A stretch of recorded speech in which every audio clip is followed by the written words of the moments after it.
Bonjour à tous, comme convenu, je reviens vers vous pour une deuxième partie sur cet ami qui nous veut du bien. Souvenez-vous de l'exemple de la vaisselle de la dernière fois. La vaisselle, vous partez dans vos pensées, vous la faites, vous vous rendez même pas compte. Et la question était, et en fait, qui a fait ça? Qui vous a permis de faire cette vaisselle sans même en avoir conscience? Réponse, 1, 2, 3. Notre inconscient, bien sûr.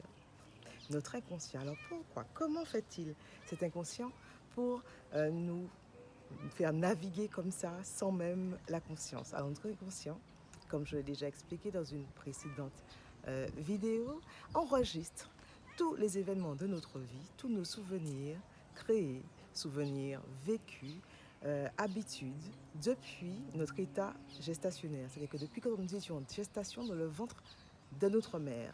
Ce qui va se passer avec la vaisselle, par exemple, c'est un acte, une action que nous avons l'habitude de faire. Donc c'est enregistré dans notre inconscient. Et si jamais on passe dans un état modifié de conscience, quand on parle comme ça dans ses pensées, on est déjà dans un état modifié de conscience. Eh bien, notre inconscient prend le relais et fait le travail. Voilà pourquoi en hypnose, on va utiliser notre inconscient pour changer des habitudes de pensée, des habitudes d'action, d'événements, des phobies.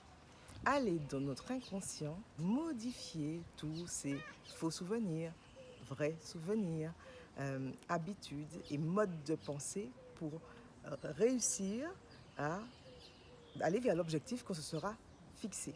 Alors quand je dis modifier, on ne va pas effacer un souvenir, par exemple. Par contre, on va modifier la perception qu'on aura, puisque dans notre inconscient, il y a nos ressentis, il y a nos sentiments. Notre inconscient réagit aux émotions et provoque des émotions, par exemple. Vous voulez encore un peu plus d'explications sur le sujet? N'hésitez pas à cliquer sur le lien. Prenez rendez-vous, je vous attends. À très bientôt.